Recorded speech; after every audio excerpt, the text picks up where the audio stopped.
Good morning, everyone. We'll begin our morning practice by setting a proper motivation, which consists of three parts, while being mindful of both aspects, the object being visualized and the manner in which you visualize it. Firstly, refuge field. In the space in front of you, visualize Buddha Shakyamuni, His Holiness the 14th Dalai Lama, and all Buddhas and Bodhisattvas, or any other enlightened beings you regard with veneration. They are looking upon you with immense kindness and unconditional love, just as a mother looks upon her only child. Secondly, Bodhicitta field. Visualize seated on either side of you, your kind parents, mother on the left and father on the right. Additionally, you are accompanied by all other dear Mother sentient beings, leaving none aside, and you are leading them in this practice. Thirdly, the purpose of the practice, to manifest the Buddha nature within you, which is the ultimate source of happiness, by removing the two mental obscurations, afflictive obscurations consisting of the afflictions of the negative emotions, contaminate karmas, and the corresponding active seeds, and the cognitive obscurations, the subtle stains, that is, inactive latencies of the afflictions and contaminated karmas. Please recite the following verses while mentally invoking their profound meanings and associated experiences. Enthused by great compassion, you taught the Immaculate Dharma to dispel all perverted views. To you, the Buddha Gautama, I pay homage. Enthused by great compassion, you taught the Immaculate Dharma to dispel all perverted views. To you, the Buddha Gautama, I pay homage.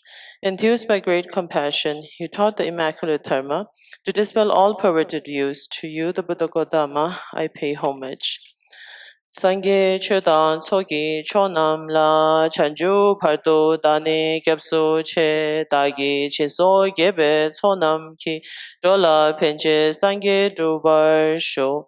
Sangye chedan sogi chonam la chanju pardo dane gyapso che dagi chinso gebe chonam ki dola penche sangye dubar sho. Sangye chedan chogi chonam la chanju pardo dani gyapsu che dagi chiso gebe chonam ki dola penje sangye dubar sho.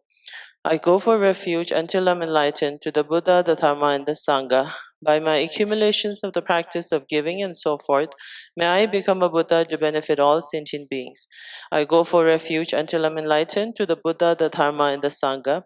By my accumulations of the practice of giving and so forth, may I become a Buddha to benefit all sentient beings. I go for refuge until I'm enlightened to the Buddha, the Dharma, and the Sangha. By my accumulations of practice of giving and so forth, may I become a Buddha to benefit all sentient beings. In dependent origination, there is no ceasing, no arising, no annihilation, no permanence, no coming, no going, no separateness, and no sameness. I prostrate to the consummate Buddha, the supreme among all teachers, the one who taught this peace, which is freed of elaborations. I prostrate to the mothers of the hearers, the bodhisattvas and the Buddhas, which through the knowledge of all led hearers seeking pacification to complete peace, which through the knowledge of paths causes those helping migrators to achieve the aims of the world, and through the possession of which helps subduers expound a variety of teachings. The one who has transformed into the reliable guide, motivated by altruism to benefit sentient beings, the teacher, Sugata, and protector, to you I make prostrations. The one who has eliminated the web of conceptualization and is endowed with the divine bodies of the vast and profound, who eternally shines forth the four noble light rays, to you, the Buddha, I make prostrations. Inspired by wisdom and compassion, today in the Buddha's presence, I generate the mind of full awakening for the benefit of all sentient beings. The essence of the dependent origination mantra.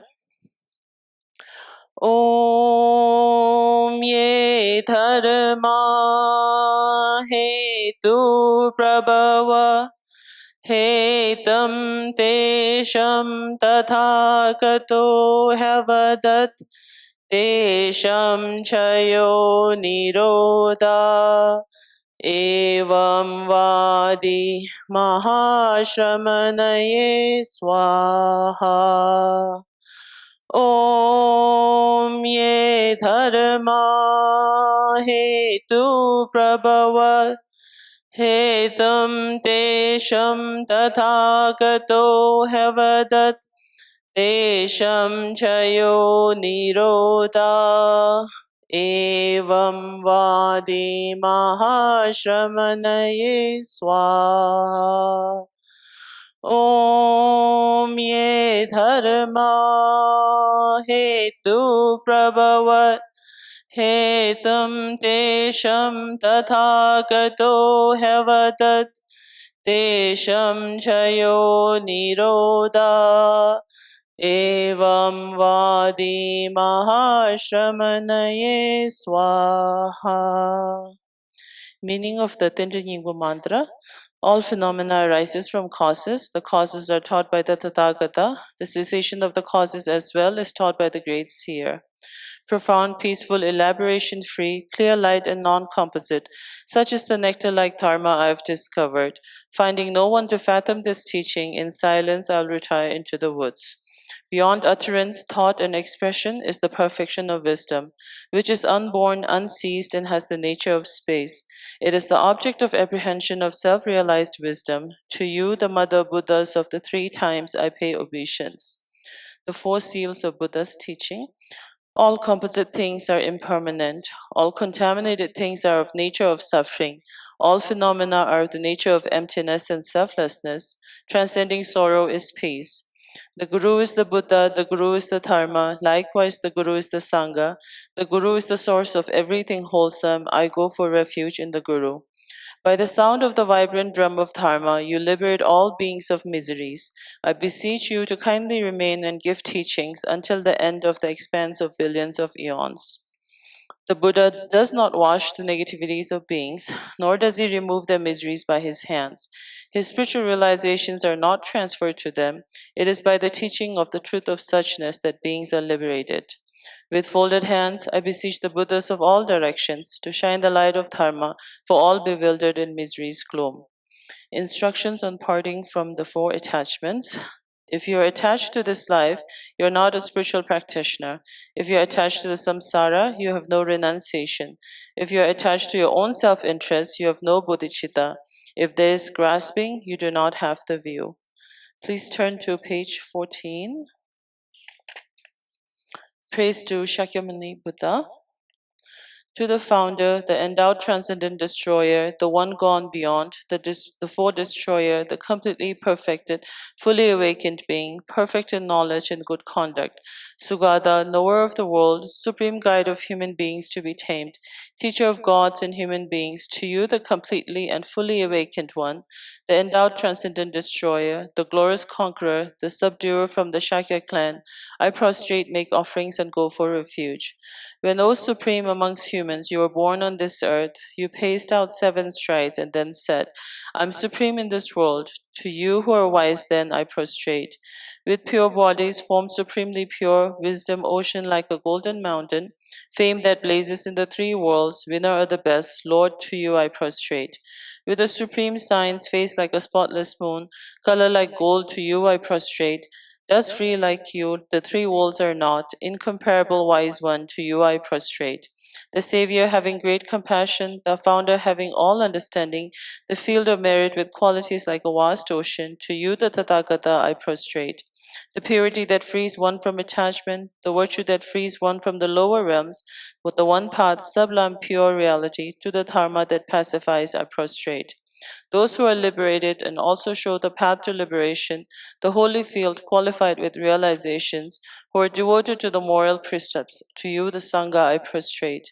Do not commit any non-virtuous actions, perform only perfect virtuous actions, subdue your mind thoroughly, this is the teaching of the Buddha.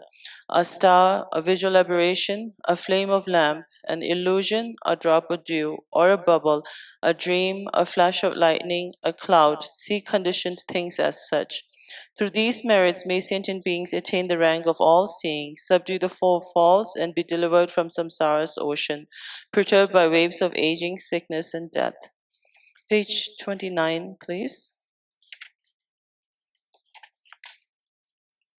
The Heart Sutra, the Perfection of Wisdom Sutra, Arya Bhagavati Prajnaparamita Hridaya Sutra, Shirap Nyingbo.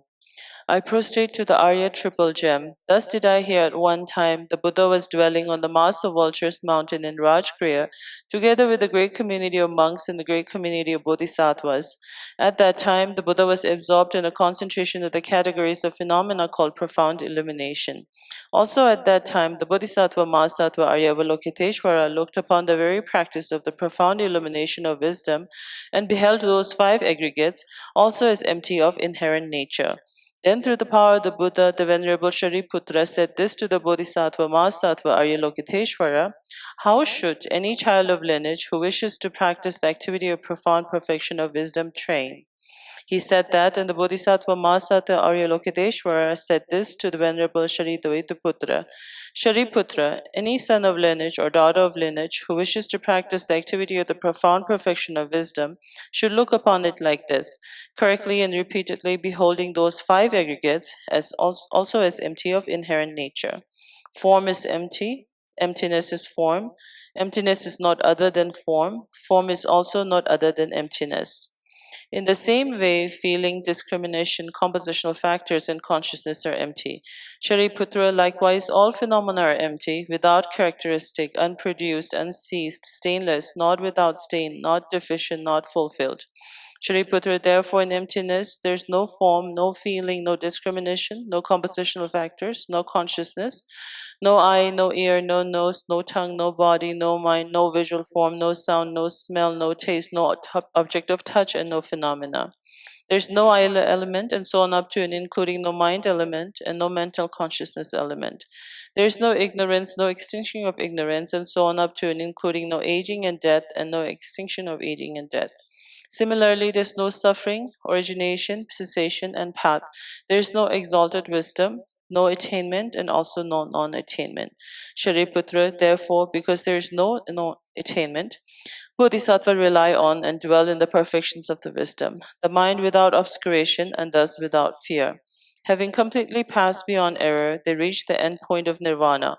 All the Buddhas who dwell in the three times also manifestly, completely awaken to unsurpassable, perfect, complete enlightenment in reliance on the perfection of wisdom.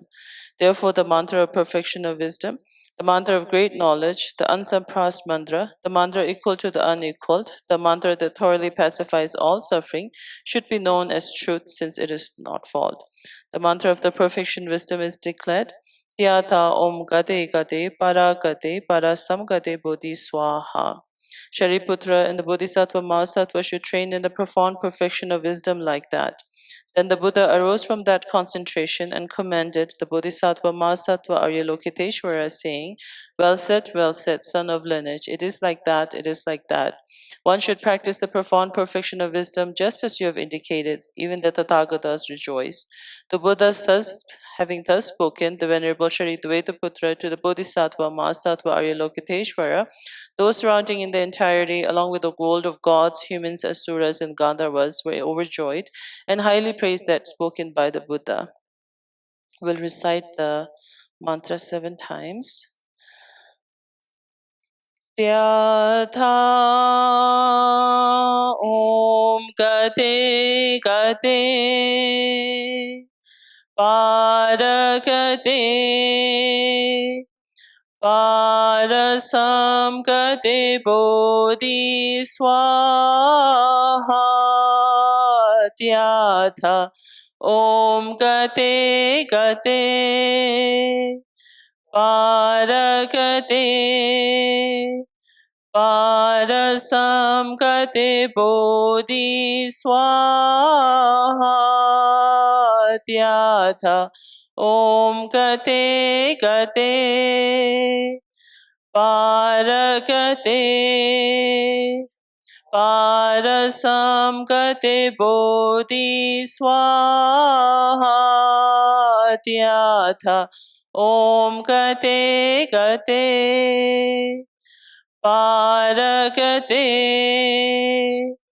Parasam Gate Bodhi Swaha Tyatha Om Gate Gate Paragate Parasam Kate Bodhi Swaha Tyatha Om Gate Gate Paragate Parasam Kate Bodhi Swaha Tyatha Om Gate Gate Paragate Parasam Kate Bodhi Swaha.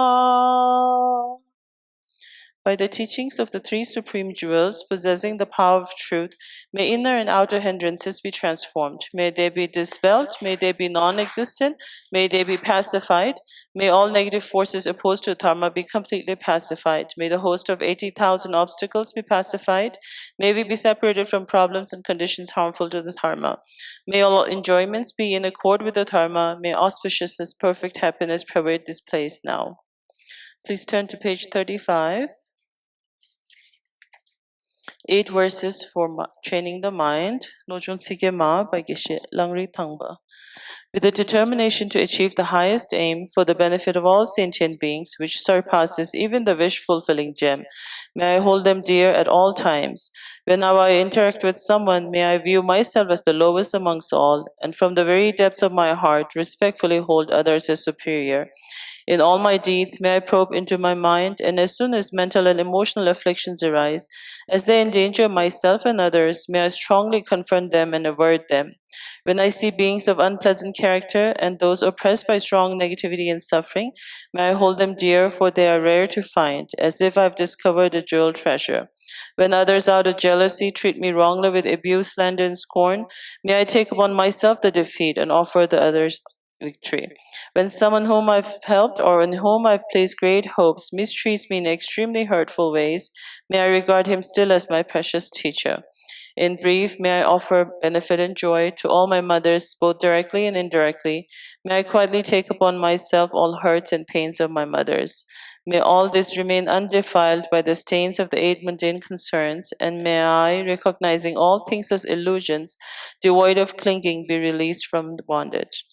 Lama Tsongkhapa's Lamrim Dedication Prayer Verse 1. From my 2 collections, vast as space, that I've amassed from working with effort at this practice for a great length of time, may I become the chief leading Buddha for all those whose minds' wisdom eyes blinded by ignorance. 7 Limb Practice, excerpt by the King of Prayers, the extraordinary aspiration of the practice of Samantapatra. I bow down to the youthful Arya Manjushri, you the Buddhas, the lions amongst humans, gone to the freedom in the past, present, past, and future, in the worlds of 10 directions, to all of you, with body, speech, and sincere mind, I bow down. With the energy of aspiration for the Bodhisattva way, with a sense of deep respect, and with as many bodies as atoms of the world, to all you Buddhas visualized as real, I bow down. On every particle are Buddhas, numberless as particles, each amidst a host of bodhisattvas, and I am confident the sphere of all phenomena is entirely filled with Buddhas in this way. With infinite oceans of praise for you and oceans of sound from the aspects of my voice, I sing the breathtaking excellence of Buddhas and celebrate all of you Sugadas. Beautiful flowers and regal garlands, sweet music, scented oils and parasols, sparkling lights and sublime incense, I offer to you, the victorious ones, the Buddhas. Fine dress and fragrant perfumes, sandalwood powder heaped high as Mount Meru, all wondrous offerings in spectacular array, I offer to you, victorious ones. With transcending offerings, peerless and vast, with profound admiration for all the Buddhas, with strength of conviction Bodhisattva way, I offer and bow down to all the victorious ones. Every harmful action I have done with my body, speech, and mind, overwhelmed by attachment, anger, and ignorance, all these I openly lay before you. I lift up my heart and rejoice in all the merit of the Buddhas and the Bodhisattvas in 10 directions, of solitary realizers, hearers still training, and those beyond, and of all ordinary beings. You who are the bright lights of the worlds in 10 directions, who have attained a Buddha's omniscience through the stages of awakening, all you who are my guides, please turn the supreme wheel of Dharma. With palms together, I earnestly request you who may actualize parinirvana, please stay with us for eons numberless as atoms to the world, for the happiness and the well-being of all wanderers in samsara. Whatever slight merit I may have accumulated by making prostrations, offering and confessing, rejoicing and requesting that the Buddha stay and teach, I now dedicate all this for the full awakening of all beings. The short mandala offering. This ground, anointed with perfume, strewn with flowers, adorned with Mount Meru, the four continents, the sun and the moon, I imagine this as the Buddha field and offer it. May all sentient beings enjoy this pure land. O Sashipe Ki Shoshime Tota Rira Plishi Te Kempadi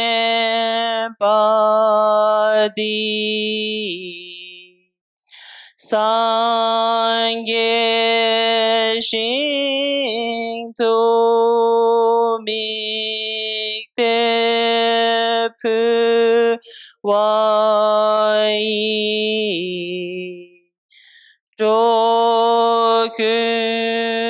Nam Ta Shing La Chu Barsho. The four dharmas of Venerable Gampopa. May I be blessed that my mind is directed towards the dharma. May I be blessed that my dharma practice is on the proper path. May I be blessed that the path is freed of flaws. May I be blessed that the flaws are seen in the light of exalted wisdom. The four dharmas of Venerable Bhikshu Mahasattva. Becoming utterly frustrated with the ignorance that grasps at true existence. Please bless me to generate renunciation, seeing all aspects of samsara as viciously repulsive. Please bless me that my mind stream overflows with the precious bodhicitta that cherishes others more than myself. Please bless me to have an immaculate experience of the wisdom of emptiness that does not see even an atom of intrinsic reality on the basis of understanding how things come into being by dependent origination through mere conditioning. Please bless me that my mind stream overflows with the precious wisdom of the non-duality of bliss and emptiness. Idam Guru Radha Menta Lagam Niryatayami. Next page, 42, the foundation of all good qualities. Yuende Shikyuma by Lama Tsongkhapa. The foundation of all good qualities is the kind and perfect pure Guru. Correct devotion to him is the root of the path. By clearly seeing this and applying great effort, please bless me to rely upon him with great respect. Understanding that the precious freedom of this rebirth is found only once, is greatly meaningful and is difficult to find, please bless me to generate the mind that unceasingly day and night takes its essence. This life is as impermanent as a water bubble. Remember how quickly it decays and death comes. After death, just like a shadow follows the body, the results of the virtuous and non-virtuous karmas follow. Finding firm and definite conviction in this, please bless me always to be careful, to abandon even the slightest negativity and accomplish all virtuous deeds. Samsaric splendors are unsatisfying and unreliable. Seeking them is the door to all suffering. Recognizing these shortcomings, please bless me to generate a strong wish for the bliss of liberation. Led by this pure thought, mindfulness, alertness, and great caution, the root of the teaching is keeping the pratimoksha vows. Please bless me to accomplish this essential practice. Just as I've fallen in the sea of samsara, so have all mother migratory beings. Please bless me to see this, train in supreme bodhicitta, and bear the responsibility of freeing migratory beings. Even if I develop bodhicitta, but I don't practice the three types of morality, I will not achieve enlightenment. With my clear recognition of this, please bless me to practice the bodhisattva vows with great energy. Once I pacify distractions to wrong objects and correctly analyze the meaning of reality, please bless me to generate quickly within my mind stream the unified path of calm abiding and special insight. Having become a pure vessel by training in the general path, please bless me to enter the holy gateway of the fortunate ones, the supreme watcher vehicle. At that time, the basis of accomplishing the two attainments is keeping pure vows and samaya. As I've become firmly convinced of this, please bless me to protect these vows and pledges like my life.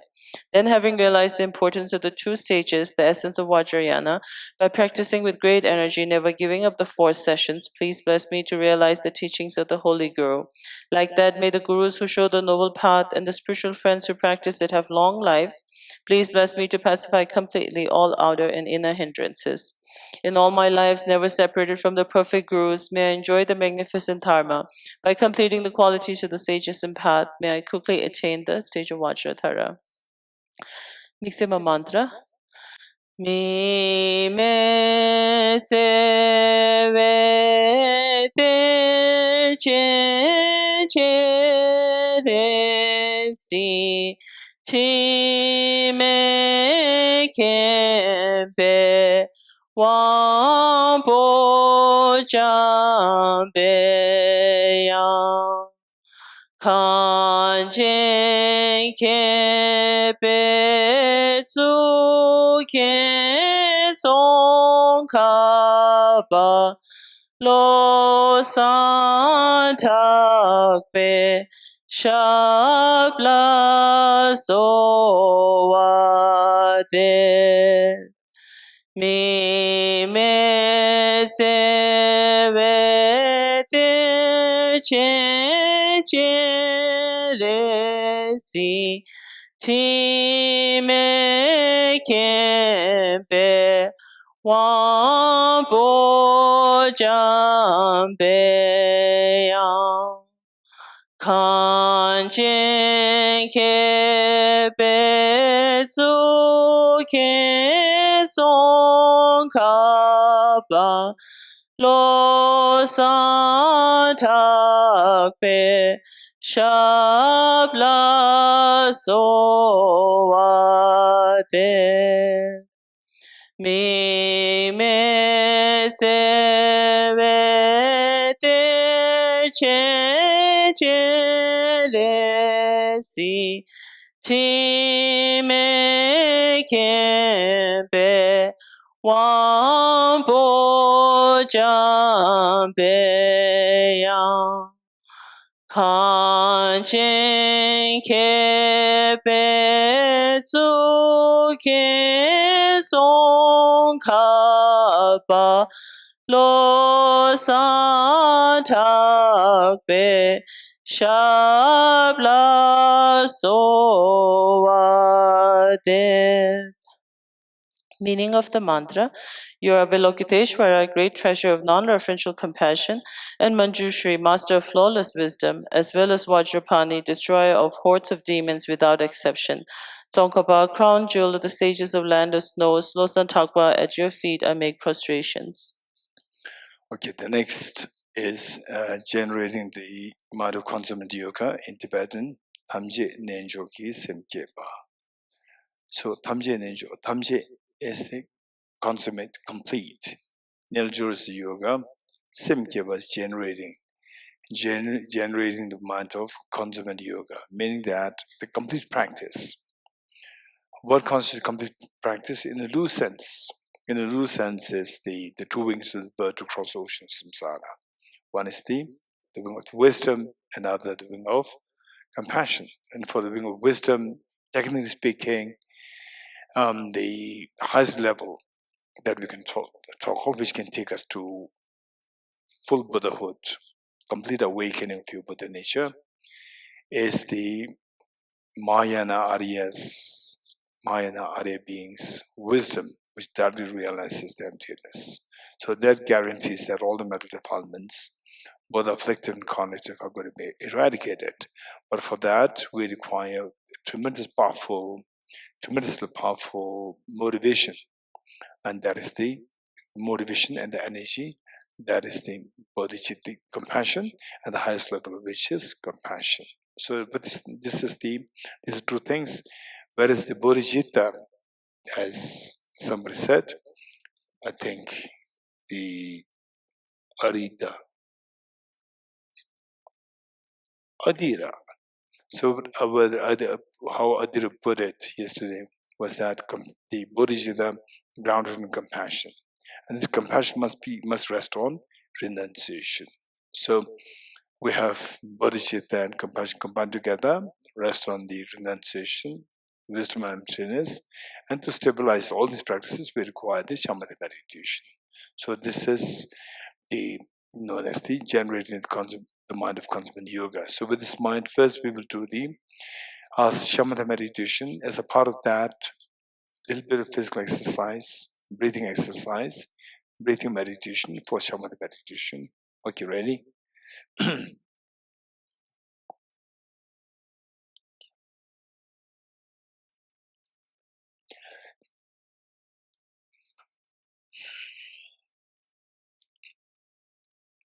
Okay. For the physical exercise, backbone upright, and hold the two knees, and right shoulder to left knee. Ready? 1, 2, 3. Left shoulder. 1, 2, 3. Right shoulder. 1, 2, 3. Left shoulder. 1, 2, 3. You're good. Next, the breathing exercise. Turns out, thumbs in, grab the two fists on your knees. Okay, pull to your left side. Let go of the first finger, block your right nostril.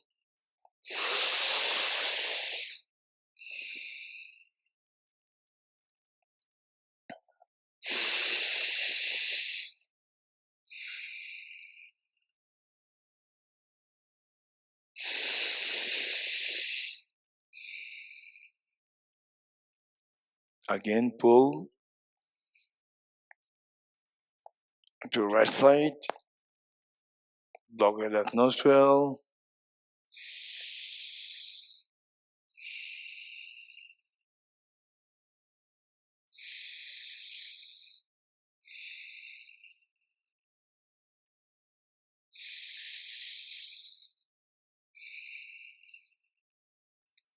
Again, pull.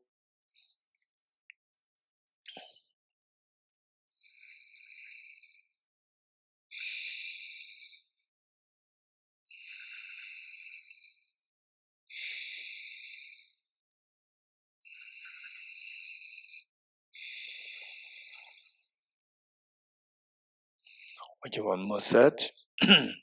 One more set. Again, pull to left side, block your right nostril.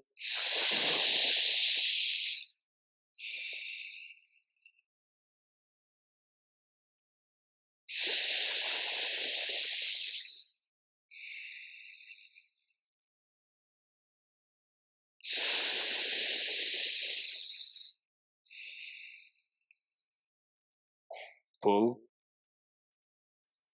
to right side.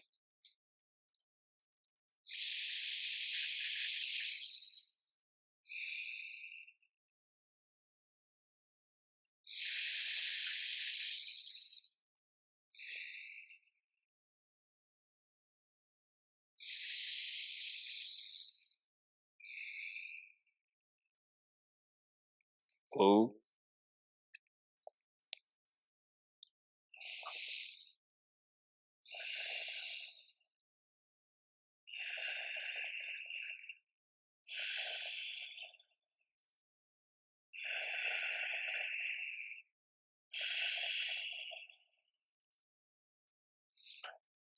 Are you good? Next 5 minutes shamatha meditation.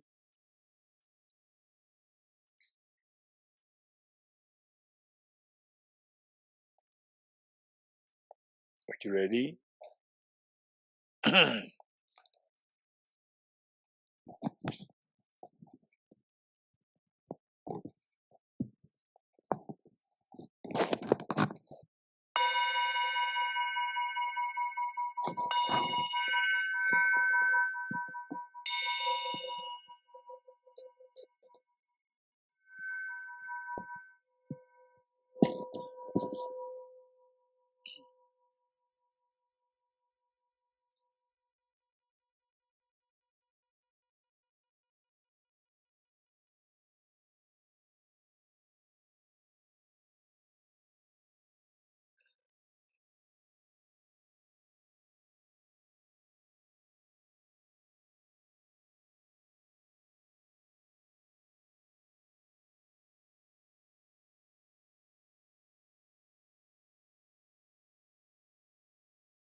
Next, renunciation.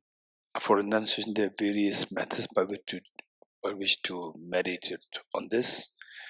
And the different traditions of Sankhya, Nyingma, Gelug, Baikyu, they have different ways of doing it. They differ slightly, but the basic framework remains the same, based on Buddha's own teachings, the Four Seals. So we use directly the Buddha's own teachings, the Four Seals, which is going to be universal across the board of Buddhist world. Anyone following Buddhism, Theravada, Mahayana, or the Chinese Buddhism, Tibetan Buddhism, or Pali Buddhist, and the Sanskrit language-based Buddhist, Buddhism, everybody follows this. So today we're going to do the renunciation, bodhicitta, emptiness, all three, as a guided meditation. And tomorrow we'll try to do this without being guided. For example, say for renunciation, I'll just give each of the seals, and then see if you can do it on your own without having the need of somebody to guide you. Okay, so which means that today, when the instructions are given, just see how much you can grab the points and the steps. Just try that, and tomorrow see if you can do it on your own. And then after tomorrow again, we will do that together in the form of guided meditation. Okay, ready?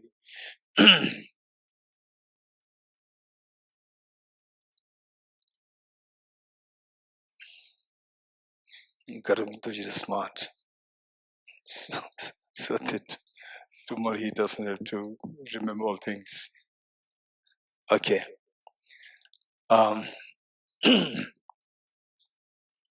Okay, try your best to invoke the experiences to the best you can, and let us not try to compare, contrast whatever we have learned before, read before, or practiced, and so forth. Just take this opportunity. Let us take this opportunity to take this as an opportunity to invoke, to create experiences.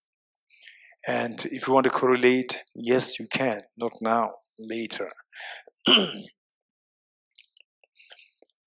Renunciation. Renunciation is to renounce our miseries. It is not to renounce happiness. To renounce the miseries, we need to know how to renounce causes of miseries. Because the Buddha indicated that ye dharma hetu prabhava, hetum tesham tathagato hevatat. All phenomena arise from the causes, and the causes are taught by the Tathagata. So to eradicate the causes of the miseries, first we need to identify the causes of miseries and then eradicate them. Desham jayu niruddha evam vati ma sharmana swaha. The cessation of these causes, whatever, as well as taught by the Tathagata. So for this, the Buddha identified the ignorance as the root of the miseries, and the ignorance, again having various levels, the Buddha taught. The Buddha identified 4 levels of ignorance, while there are so many, particularly Buddha identified 4 with respect to how we, on the day-to-day basis, we're being tortured by these kinds of ignorance. So to counter these 4 levels of ignorance, Buddha taught the 4 seals. The first 3 are to counter the 4 levels of ignorance, and the 4th one, the 4th seal, is the resultant state when you succeed in eradicating the 4 kinds of ignorance. The first seal: all composite things are impermanent. Composite things which are composed of material parts and the temporal parts. So, in short, all the things which are composed, caused by causes, which are made of causes and conditions. So, what is the composer should necessarily be impermanent in nature. And impermanence, there are two kinds: gross impermanence and subtle impermanence. Gross impermanence are those impermanent phenomena whose continuum invariably stops. For example, our youth and our eventual death.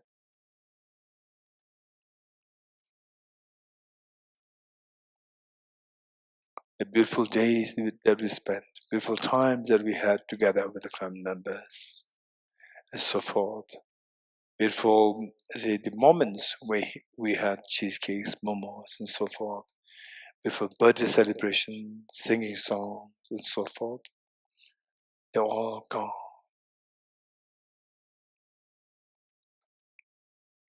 It's for this, and then the beings 200 years ago, 300 years ago, there were about like 5 billion human beings, 4 billion human beings.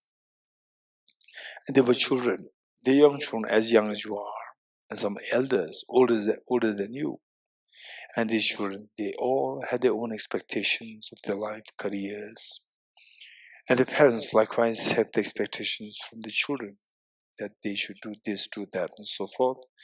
Today, where are they? Whether the expectations are fulfilled or not fulfilled, they're all gone.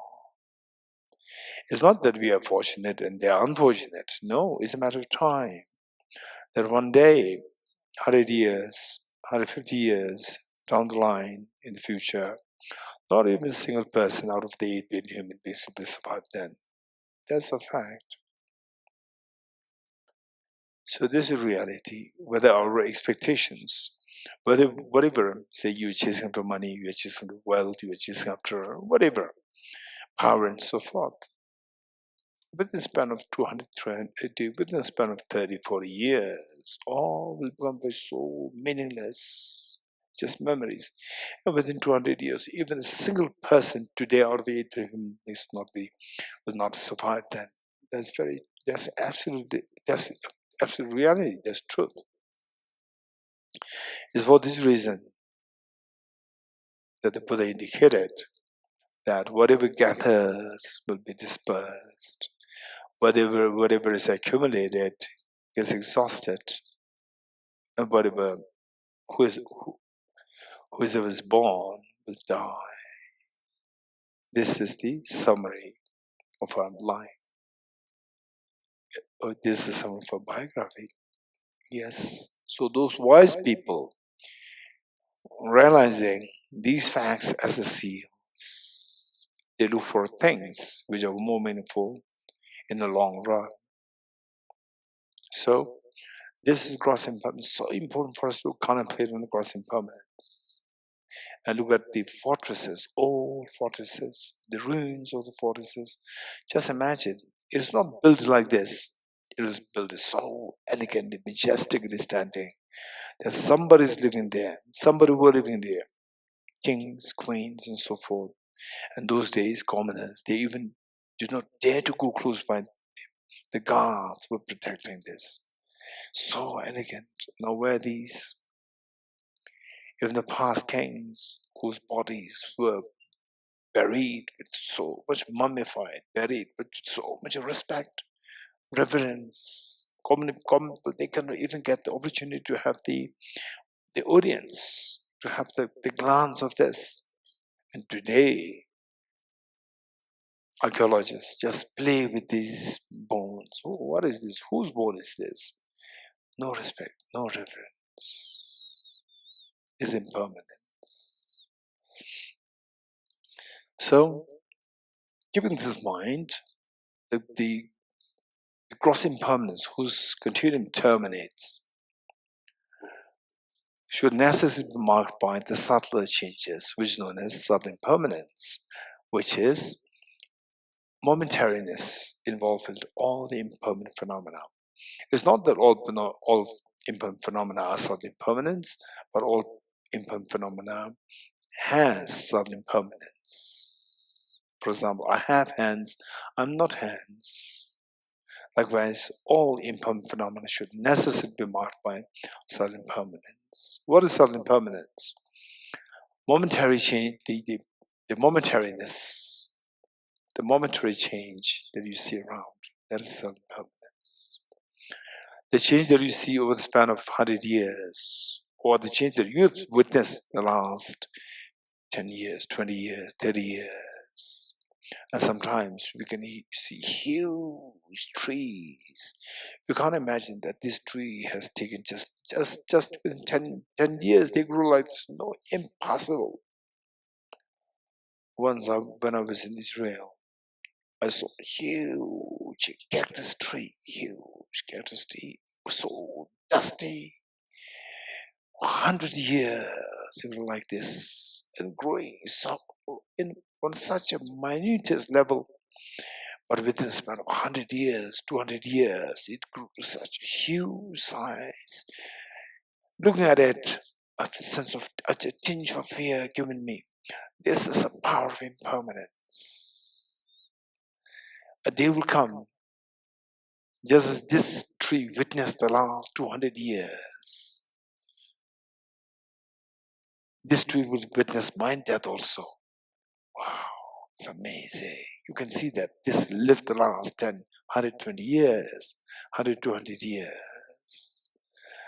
This is impermanent. So the change that you see within a span of 100 years, 50 years, 10 years is possible only if the changes happen on the yearly basis. Change that you see within a yearly basis is possible only if this change is seen on a monthly basis, daily basis, weekly, daily basis, hourly basis, minute by minute basis, second by second basis, millisecond by millisecond basis. And the change you see on the millisecond basis is so obvious if you don't understand what it means. Seeing is believing. Press your mobile, the timer, stopwatch, and see how the digits move so fast. This is exactly how this house is moving. It looks so elegant today.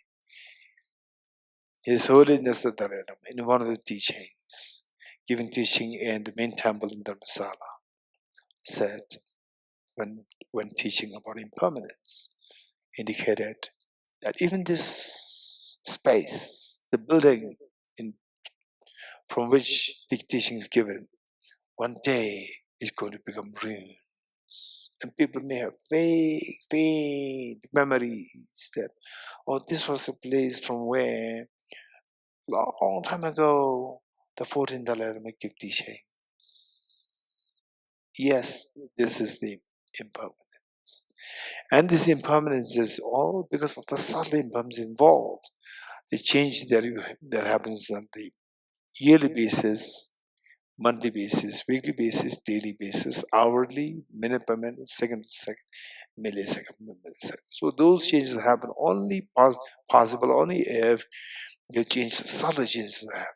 Okay, the subtle changes, all impermanent phenomena like your body, your family members, the house that you live in, the cars in which you drive, the roads on which you drive, and people put up the artificial satellites in space, including the sun, the moon, the earth, whole planets, whole Milky galaxy. Underneath the changes there is a subtle change. So looking at this, you see that it's very scary to see that all complex phenomena, they move so fast.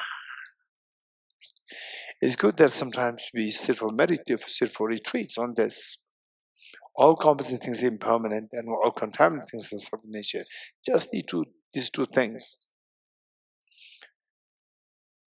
So with this we see that we have moved so fast, our bodies move so fast, changing so fast.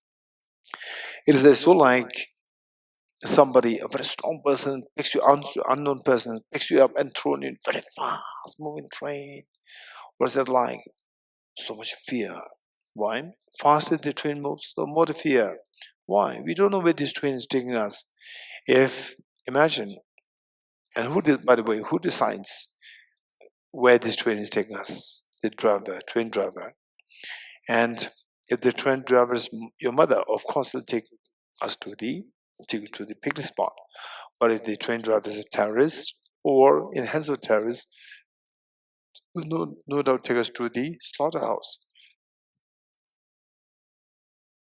So here, in the case of us, our mind is the train driver. And this mind, unfortunately, that is under dictate of the worst of the terrorists, worst of contaminations, which is self-grasping ignorance. As long as we are under the sway of the worst of contaminations, it'll only take us to more miseries, deeper miseries, suffering, change, and the pervasive conditioned suffering. This is what the Buddha indicated as the second seal. All contaminated things are suffering nature. And one moment of such suffering, what kind of suffering? One moment of such suffering, the loss of near and dear ones, it just shatter your whole existence. And that is good enough to nullify all the past moments of the festivities, merriments, picnics, birthday parties, New Year celebration, and so forth.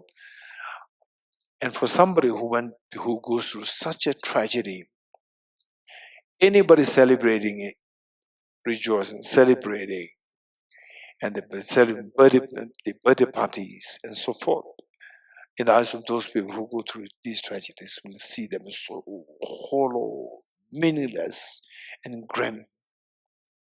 This is what is the Buddha indicated as the all contaminated things are suffering nature. Yes, it's so painful, extremely painful. Yes. When will this stop? 2024 stopped on its own. Nobody did anything to stop it. And even 2025 will one day invariably come to an end. Now we're in the middle of the year. It'll come to an end one day.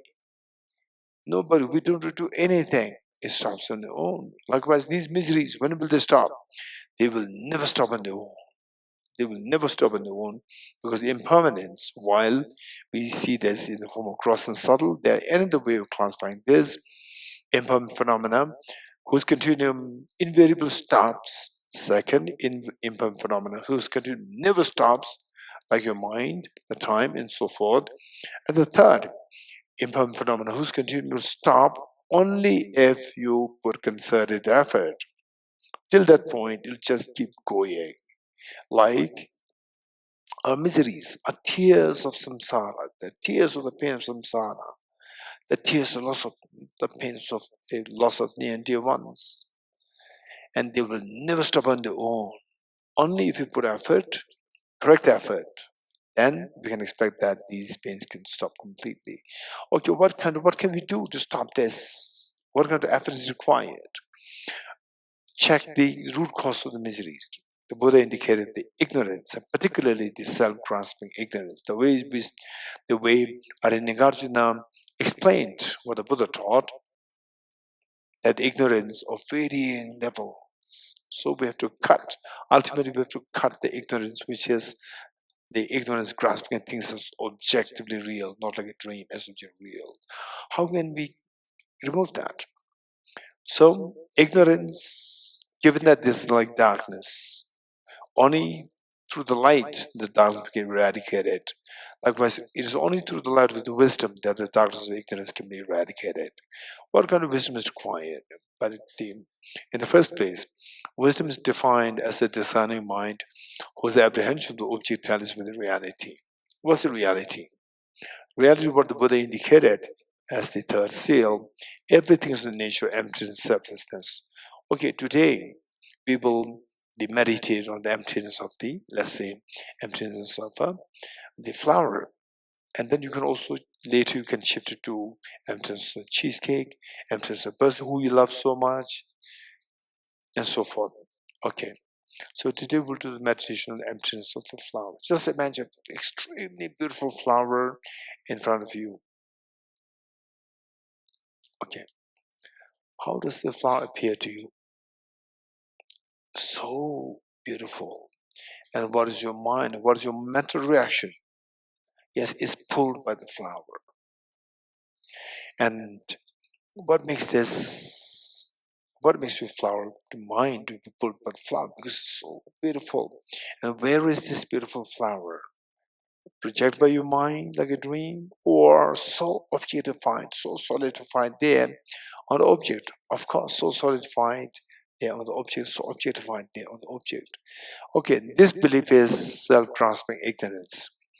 Believing the flower is object real, believing the self is object real, believing your near and dear ones object real, believing your house is object real, believing your the money, the resources, wealth as object real, believing your position as object real. This is self-grasping ignorance. Believing that you are self, believing that you are, believing that you are objectively helpless, believing that you are objectively hopeless.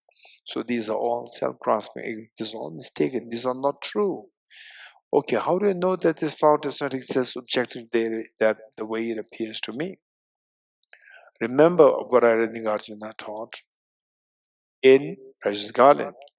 If the mirage were to be water, why not those caused by the mirage see water? With a similar tone with reasoning, if this flower were to exist objectively, why don't I see this flower as I go closer to the object? Okay, now let us go closer to the object. The mind that goes closer to the object is known as ultimate analysis. So we shift our mind from the conventional analysis to the ultimate analysis. Subjecting this flower to ultimate analysis by going closer to the flower, what we see is that the best thing now today we have the facility like electron microscope, the NASA company. With the help of this, just imagine that we're going closer to the object with the help of ultimate analysis. Going closer to the object, initially we see what is otherwise seen as so beautiful texture of the flower and the color combination. You go closer through electron microscope, you start to see like a dry cracked muds. What is that? These the cracks, these cracks are the cell membranes. Going through further fine-tuning of the electron microscope, you'll see the individual cells. Through further fine-tuning, you see the nucleus, cytoplasm, and cell membranes. Further fine-tuning the nucleus, you see the chromosomes, and the chromosomes they are in the form of extremely repulsive snake-like, brownish snake-like structures. Through further fine-tuning that, you see the DNA molecules. Through further fine-tuning this, you see the atoms. Okay, you can stay there. Okay, now what is saying? I'm just seeing pool of atoms, each banging each other, banging with each other. Okay, now tell me, where is this flower which you earlier saw? Nowhere to be seen. Okay, you are seeing these atoms, individual atoms, which in the eyes of the ultimate analysis, which means intrinsically, in the eyes of ultimate analysis, ultimately. So, in the eyes of this ultimate analysis, which of the atom that you're seeing is to be identified as intrinsically from objectively as the one with the flower? None. Okay, if this is not the case, remove all the atoms to see if the flower does exist as objectively the way it appears before, to see if it exists as objectively different from these atoms. Remove the atoms, what happens? Nothing is left there. Okay, we're so sure, not from the object, there's nothing there to be identified as the flower. Okay, stay in this experience for a while. This amazing experience. For some, a tinge of fear can come. For others, a tinge of cold waves can flow through your body, or goosebumps can come on your body. A tickling sensation can happen. Extremely tranquil feeling at the core of your heart can happen. If any of these experiences happen to you, you're very fortunate. If not, don't worry. Study more, contemplate more, meditate more, and you're bound to get these experiences. Yes, I understand this experience is so precious, so powerful. But what is the use of this practice? What is use of this experience? Yes, just as this flower, otherwise to which your mind is pulled by, just this flower dissolves in the expanse of emptiness. Likewise, subjecting all your miseries, all your sorrows, all your mental disturbances, subjecting them to semi-analysis, ultimate analysis, we see likewise they will dissolve. It would be like a very it could be a very surprising experience, and yet it's a pleasant surprise. It's what I was seeing was not real. It was deceptive. I was deceived. Yes. So in this experience, all your miseries are transcended. In the experience of emptiness, all your miseries are transcended. All your sorrows are transcended. Where sorrows transcend, the peace dawns in you. Stay in this experience of the experience of the emptiness, where all your sorrows are transcended and the peace, profound peace arises. Now generate very strong aspiration. May I forever experience this emptiness, where all my miseries, all of my sorrows are transcended, where my deep sense of confidence, mental rest with total ease and peace is gained.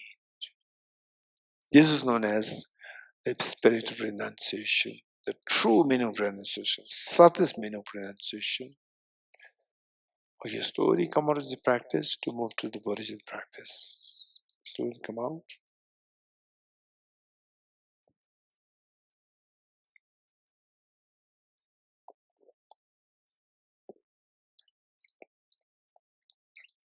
Are you ready?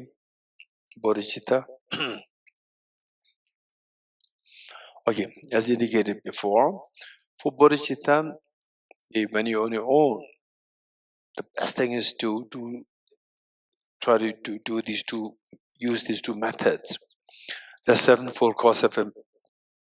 Okay, sevenfold cause-effect method to generate bodhicitta, and the method of equalizing exchange yourself for others. So unless somebody engages in these two methods, to really feel bodhicitta is almost next to the impossibility. So therefore, it's so important for us, if you really want to see that your heart is expanding and your stress, anxiety, and sadness, and the hollowness of your life, meaninglessness of your life, where small things happen, it triggers so much of unnecessary stress. All, if you want them to be dissolved, the best thing is bodhicitta. And of course, the wisdom of emptiness is there. Wisdom of emptiness will create the fear, the fearlessness, and the bodhicitta will expand to the expansive ease and happiness. This is amazing. So this is something that, and of course we talk about it, but if you don't practice, there's no point. Then these experiences, you'll never experience these experiences. So it's so good that we consider that to think of, make some plans to practice this in a more consistent way on daily basis. Okay, so we should be very practical. The two methods, if you do this both together in a single setting, it can be very tiring and exhausting because it consumes a lot of energy. You'll feel tired, and then the few days you may not feel the tiredness, actually you're tired. And how do you know that? Very soon you'll stop this practice with some excuses. Whereas if you do these two methods, use these two methods, alternately, then it's more sustainable. You can continue this practice. Once you start to feel something, you see that your heart is actually expanding, then you can do the two together. Because you have the experience, little experience, that experience will make you confident, and the constant joy will be triggered. Tiredness means the joy is not there. So once you start feeling it, then the joy comes. With this, then you can do the two methods together in single sitting. Okay. So what we in group, what I usually do is the 4 immeasurables. So first, ready? That is because this is something we have never undertaken such a journey of the hello. Okay, for this we require the support of all the Buddhist Bodhisattvas. So let's invoke all Buddhist Bodhisattvas in space in front of us, particularly Buddha Shakyamuni, His Holiness the Dalai Lama, and all the Buddhist Bodhisattvas. Your two parents, your family members, including children, and all the messenger beings are with you. And imagine that you are inspiring all the beings to join you. And you are leading this practice. Ready? Immeasurable. And what is the order of these 4 immeasurables? So there are different ways of doing this. So in many cases, immeasurable loving kindness, immeasurable compassion, immeasurable joy, and immeasurable equanimity. This is the order in many places, but it's not necessary. Find you practice it, and let the mind, the feelings come about. That is the most important thing. So with this mind, let's do. Usually, what I do is that if you do the full 4 immeasurables, then we do according to what majority of the text indicates. Whereas when we do only the 2 immeasurables, the first 2, then I do the immeasurable compassion first. Because first you remove the suffering and then give the happiness. Ready? Immeasurable loving kindness.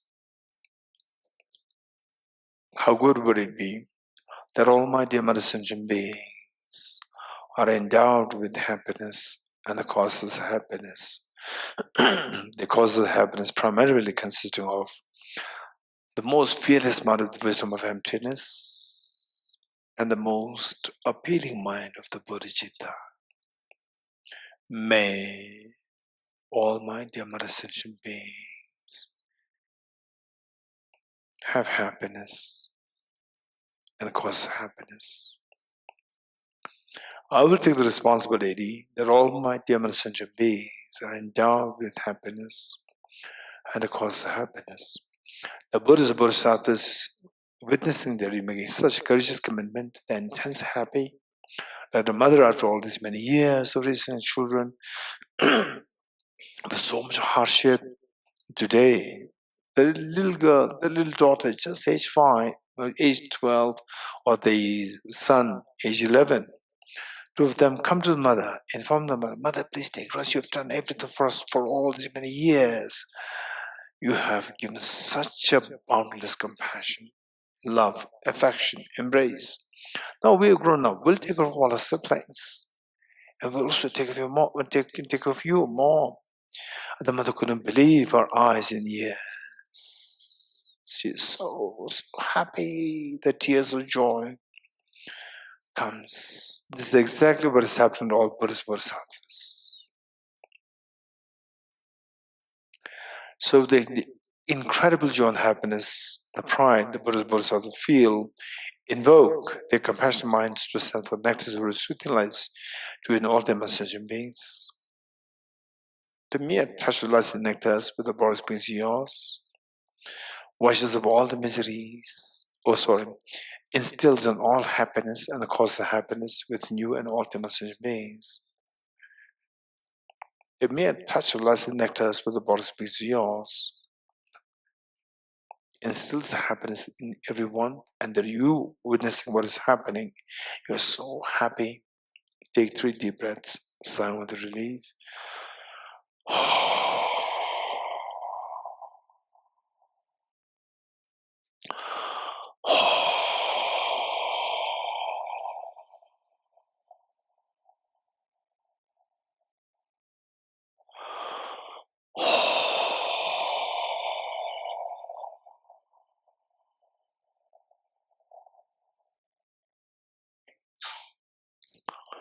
Next, immeasurable compassion.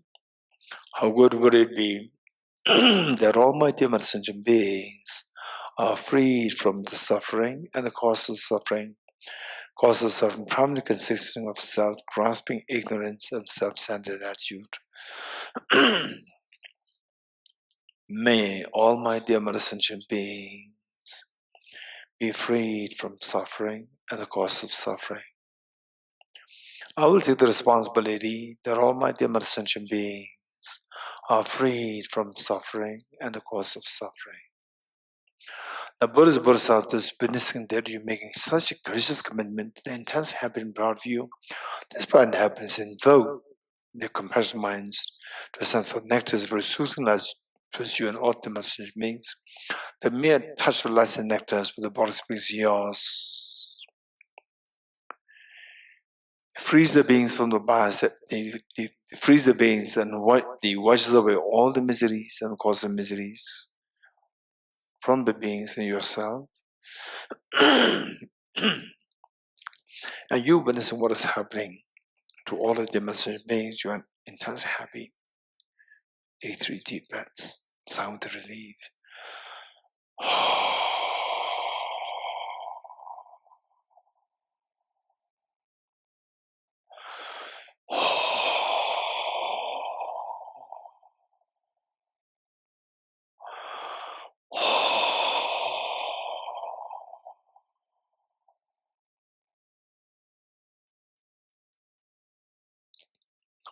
Next, immeasurable joy. How good would it be that all my dear mother sentient beings are never separated from happiness and the causeless happiness that they're endowed with.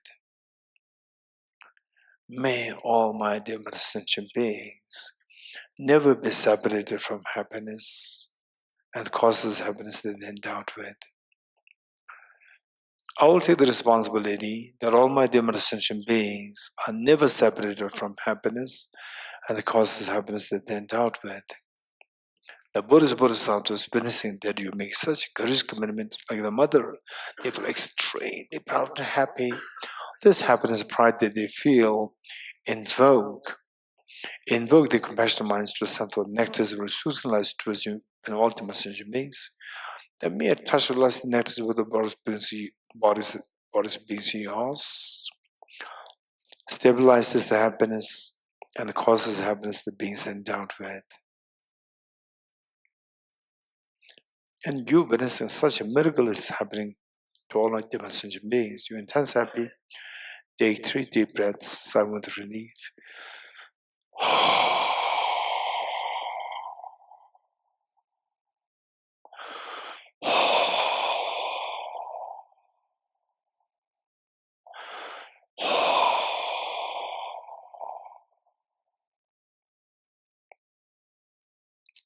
Next, immeasurable equanimity. How good would it be that all my dear sentient beings are freed from the biased attitude of excessive attachment to some and aversion towards others. Instead, making all the sentient beings, embracing all sentient beings with true love and affection, leaving them aside. May all my dear sentient beings be freed from the biased attitude of excessive attachment towards some and aversion towards others. I will take the responsibility that all my dear sentient beings are freed from the biased attitude of excessive attachment to some and aversion towards others. The Buddha's Bodhisattva witnessing that he makes such courageous commitment, like the mother after all these many years of raising children with tremendous hardship. Today, for the first time, today after all these 12 years, the little daughter aged 12, little son aged 11, 2 of them come to the mother, tell the mother, please take rest, you have done everything for us. We are grown up now, we'll take care of all our siblings. The mother couldn't believe her eyes and ears. The tears of joy comes through her eyes. This is exactly what happens to all the Buddha's Bodhisattvas. They're so proud of you. This pride and happiness invoke their compassionate minds to send forth nectars and very soothing lights towards you and all their sentient beings. The mere touch of lights and nectars with the bodies beings yours frees the beings from the biased attitude of excessive attachment to some and aversion towards others, and instead making them abide in the great state of equanimity, embracing all other mother sentient beings with total love and affection, leaving none aside. And you witness what is happening to all the sentient beings. You are intensely happy. Take 3 deep breaths, sigh of relief.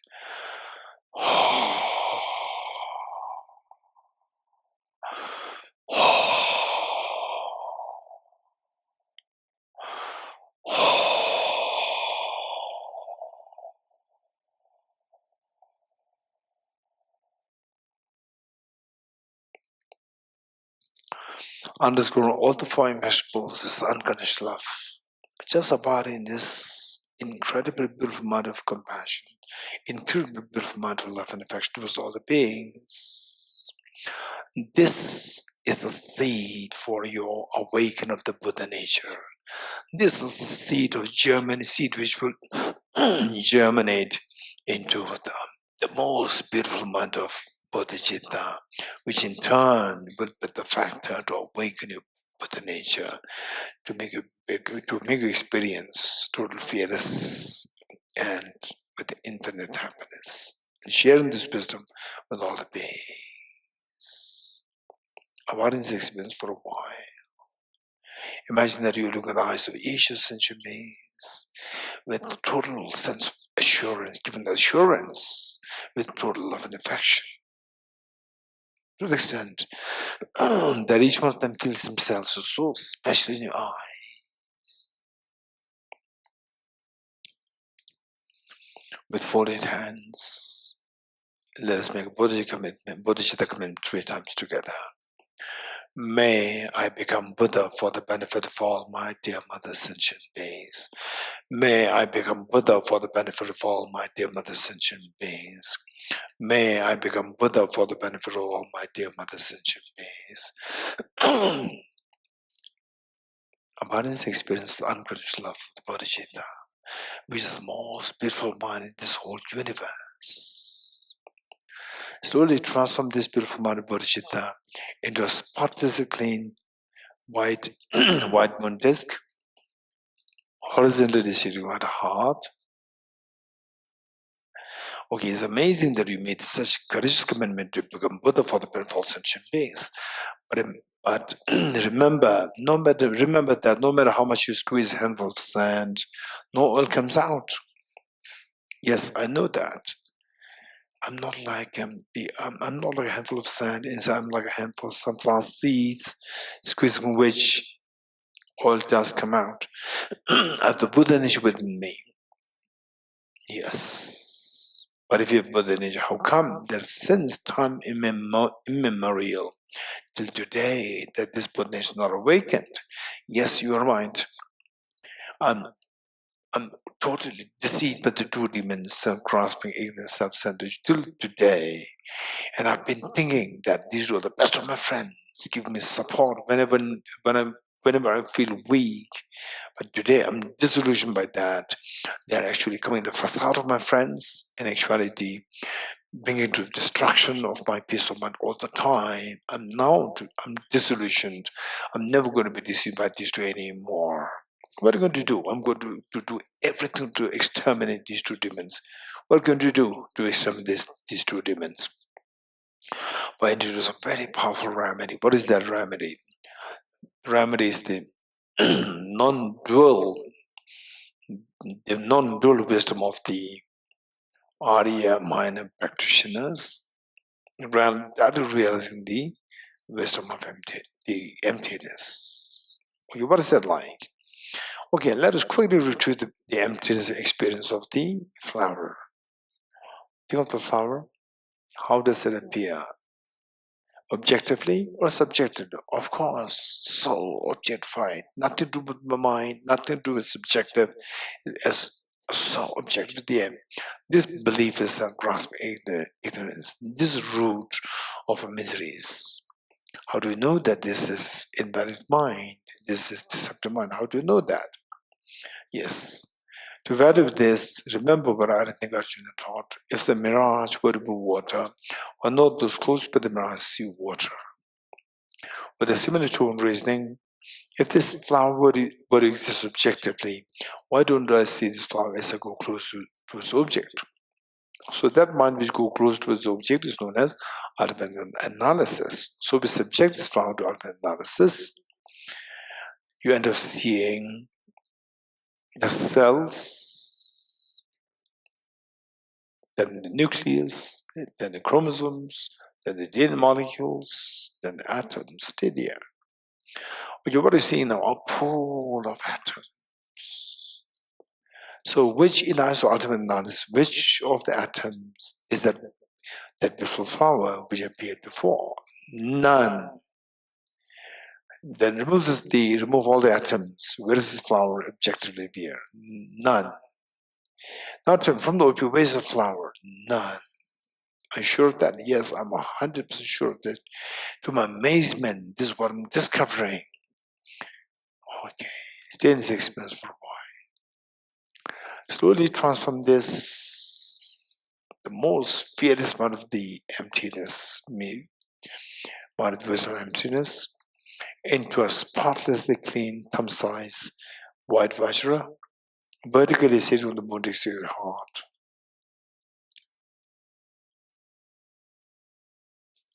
Okay, you are very fortunate.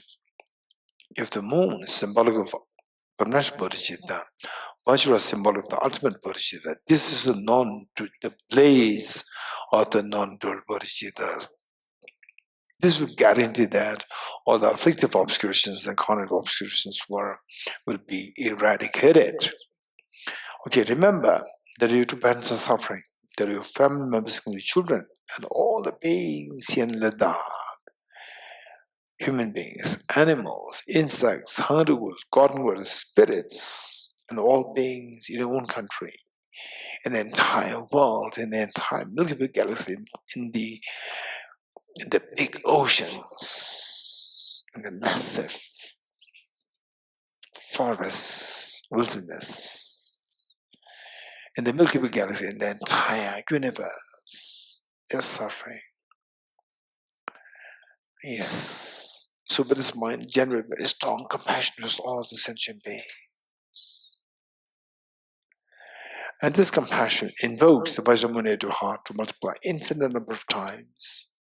She once said with Vajramuni at the heart of your mother, one said at the heart of your father, one said with each of the family members, with the children, and one said with the beings who you see as suffering miserably in the hospitals and so forth, with all the beings in the entire universe.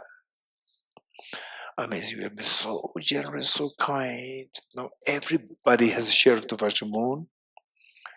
Yes, let's not forget all the Bodhisattvas watching us. Why not be inclined to make the fervent request to the Bodhisattvas to please come to be the witness and to be the guests to undertake the ceremony of engaging in the Bodhisattva vows. As you just making this request, let's slowly stand up along with all the sentient beings to make 3 prostrations to all Bodhisattvas.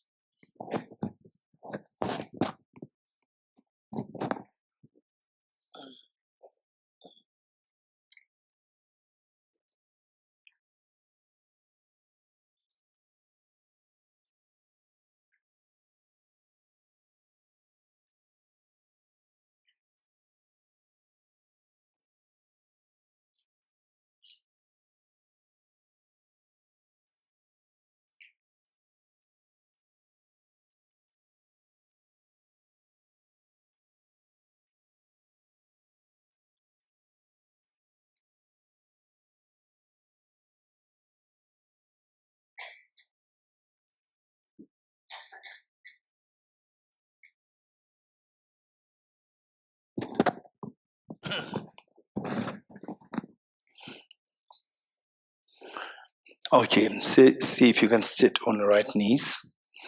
And those who have knee health issues, knee problems, backache problems, please feel free to sit in whichever position you feel more comfortable. And those who are sitting on the right knees, Given that it will take a little bit of time,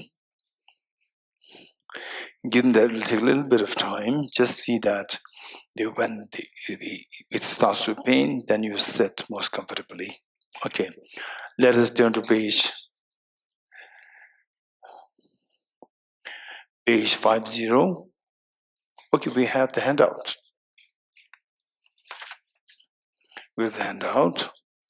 And so what we can do is that later, this handout you can attach to the book. Page 50, you can attach it there.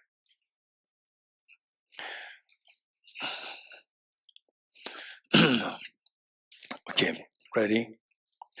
Now, the most important thing is to contemplate on the meanings and invoke all Buddhist Bodhisattvas.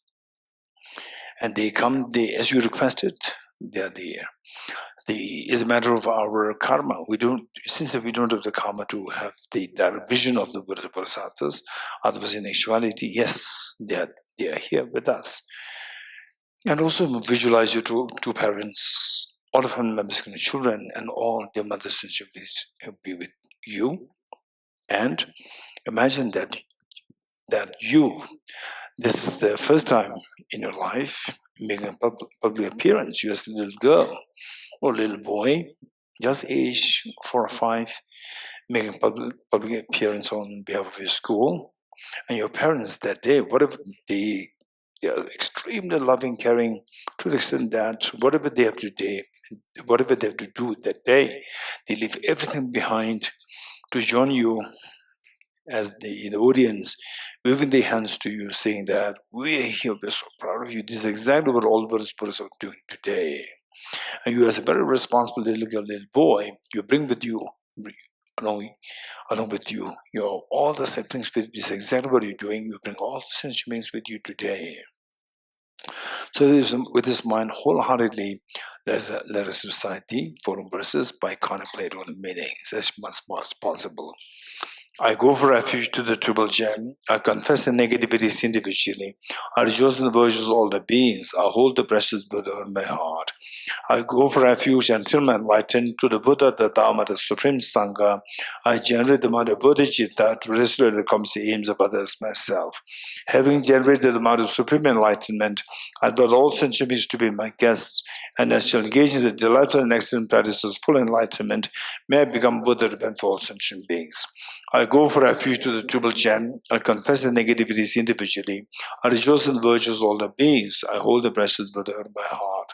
I go for refuge and am enlightened to the Buddha, the Dhamma, the Supreme Sangha. I generate the mind of Bodhicitta to restore the clumsy aims of others myself. Having generated the mind of Supreme Enlightenment, I invite all sentient beings to be my guests, and I shall engage in the delightful and excellent practice of full enlightenment. May I become Buddha to benefit all sentient beings. I go for refuge to the triple gem. I confess the negativities individually. I rejoice in the virtues of all the beings. I hold the blessed Buddha in my heart. I go for refuge and am enlightened to the Buddha, the Dharma, the Supreme Sangha. I generate the mind of Bodhicitta to restore the clumsy aims of others myself. Having generated the mind of Supreme Enlightenment, I invite all sentient beings to be my guests, and shall engage in the delightful and excellent practice of full enlightenment. May I become Buddha to benefit all sentient beings. Okay, the 2 verses. Gurus, Buddhas, and Bodhisattvas, please be here to me. Just as previous Buddhas have generated the mind of Bodhicitta, and just as they successfully dwell the Buddhist practices, likewise for the benefit of all sentient beings, I will generate the mind of Bodhicitta, and likewise shall do successful train in Buddhist practices. Gurus, Buddhas, and Bodhisattvas, please be here to me. Just as previous Buddhas have generated the mind of Bodhicitta, and just as they successfully dwell in the Buddhist practices, likewise for the benefit of all sentient beings, I will generate the mind of Bodhicitta, and likewise shall do successful train in Buddhist practices. Gurus, Buddhas, and Bodhisattvas, please be here to me. Just as the previous Buddhas have generated the mind of Bodhicitta, and just as they successfully dwell in the Buddhist practices, likewise for the benefit of all sentient beings, I will generate the mind of Bodhicitta, and likewise shall do successful train in Buddhist practices. When you feel the joy of having received the aspiration Bodhisattva vow, and also repeat this mantra 3 times, Okay, 3 times. So this is to stabilize the Bodhicitta, aspiration Bodhicitta that we have. Bodhisattva vow that we have received now. Om Sarva Yoga Chitta Upatayami. Om Sarva Yoga Chitta Upatayami. Om Sarva Yoga Chitta Upatayami. Om Surate Samayatam. Ho Siddhi Benza Yata Sukham.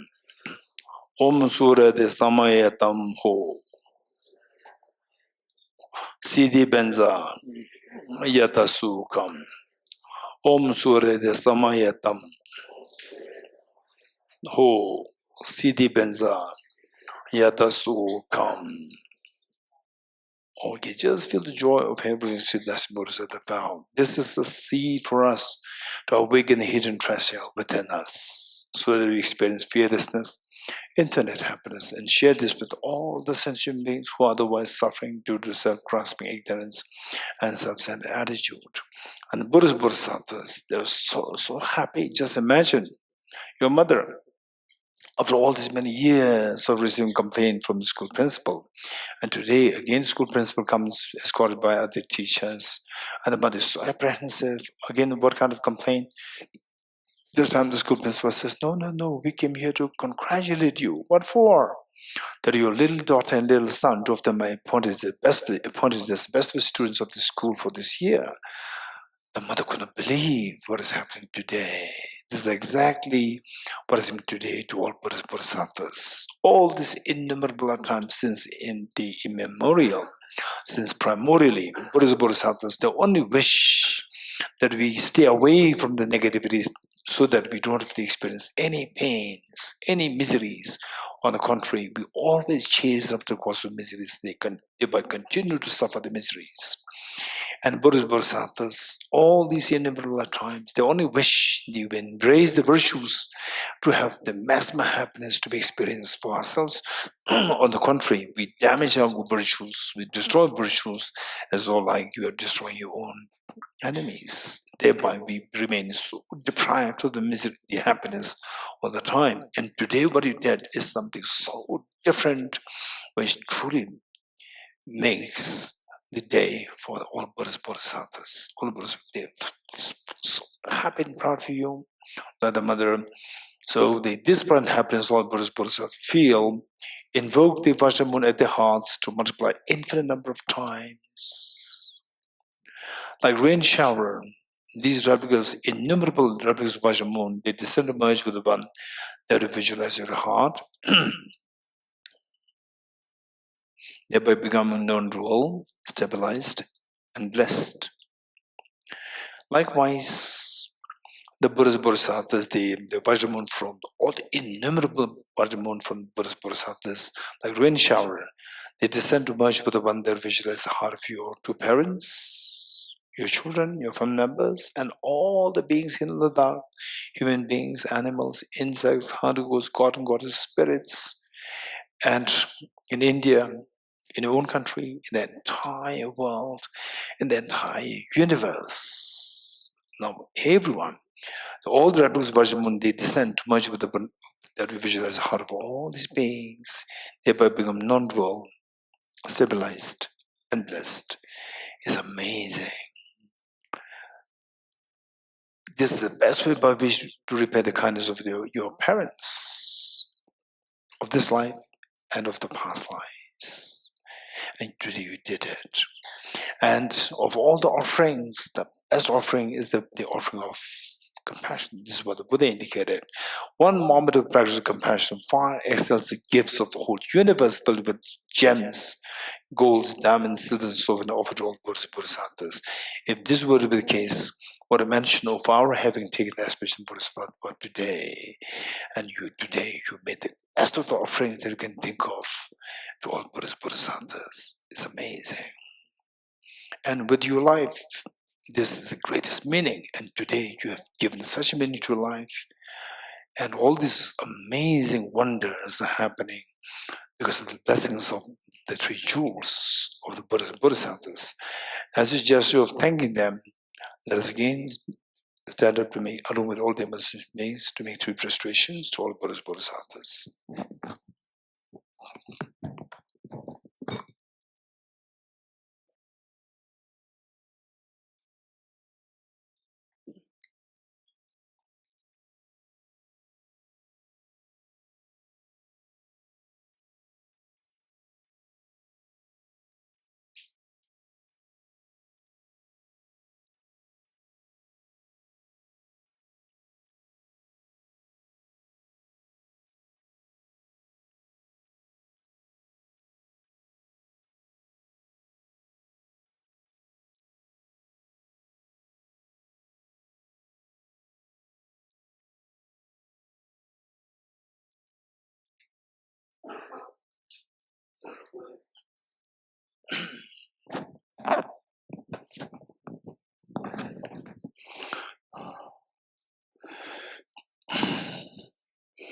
Okay, page 51.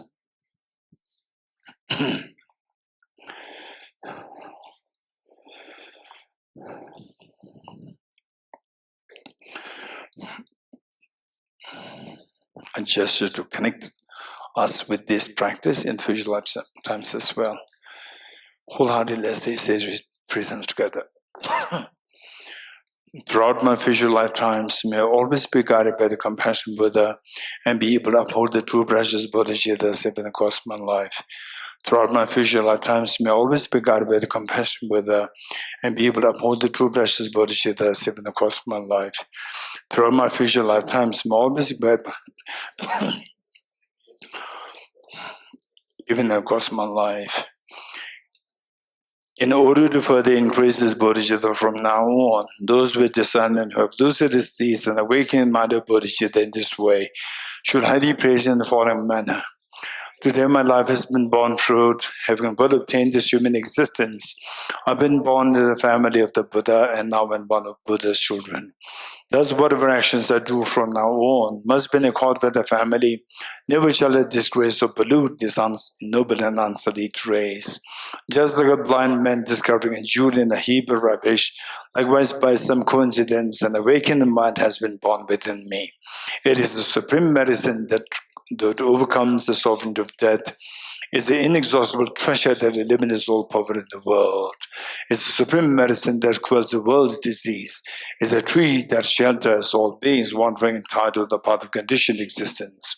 It is the universal bridge that leads to freedom from unhappy states of birth. It's the dawning moon of mind that dispels the torment of disturbing conceptions. It's a great sun that finally removes the misty ignorance of the world. It is quintessential butter from the channel of the mill of Dharma. For all those guys traveling on the path of conditioned existence who wish to experience the abundance of happiness, this will satisfy them with joy and actually place them in supreme bliss. Today, in the presence of all the protectors and by the world to be guests at a festival of temporary and ultimate delight, may gods, demigods, and all be joyful. Dedication prayer. I dedicate the merits thus gathered towards the realization of the deeds and the prayers of Buddhas and Bodhisattvas of 3 times and to the upholding of the doctrine, scripture, and insight, and all lives through the force of this merit, never separated from the full wheels of the Mayan vehicle, and accomplish all the stages of the path, renunciation, bodhicitta, perfect in the 2 stages. From my 2 collections, vast the space that I've amassed, from working with effort in this practice for a great length of time, may I become the shield-leading Buddha for all those whose minds wisdomized abandoned ignorance.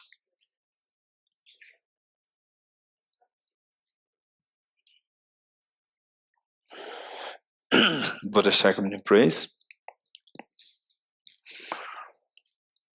Ogye tuje shaye rizo chon shenge meto dege bonjomba serge Abo jebe ku shaye gebu kela cha lo Mone Mone Mahamona Yeswaha Om Mone Mone Mahamona Yeswaha Tage Tuje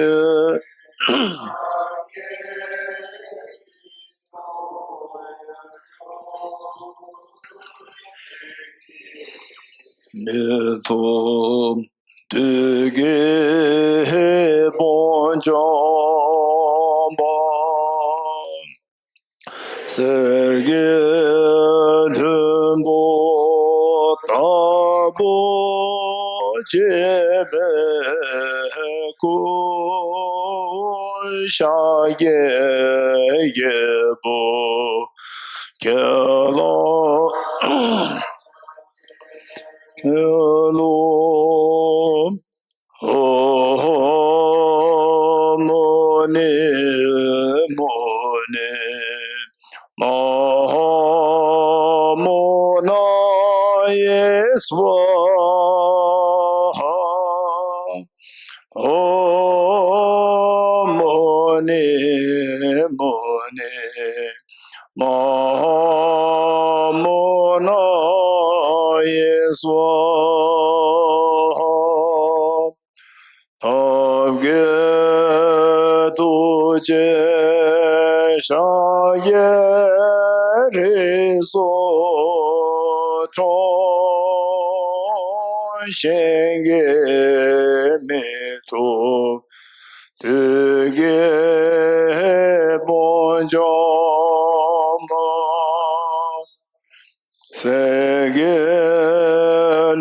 Segelembo Tabo Jebe Ku Shaye Gebo Kela Cha Do Oh, Mone, Mone, Mahamona Yeswaha. Oh, Mone, Mone, Mahamona Yeswaha. Oh, Mone, Mone, Mona Yeswaha. Oh, Mone, Mone, Mahamona Yeswaha. Oh, Mone, Mone, Mona Yeswaha. Oh, Mone, Mone, Mahamona Yeswaha.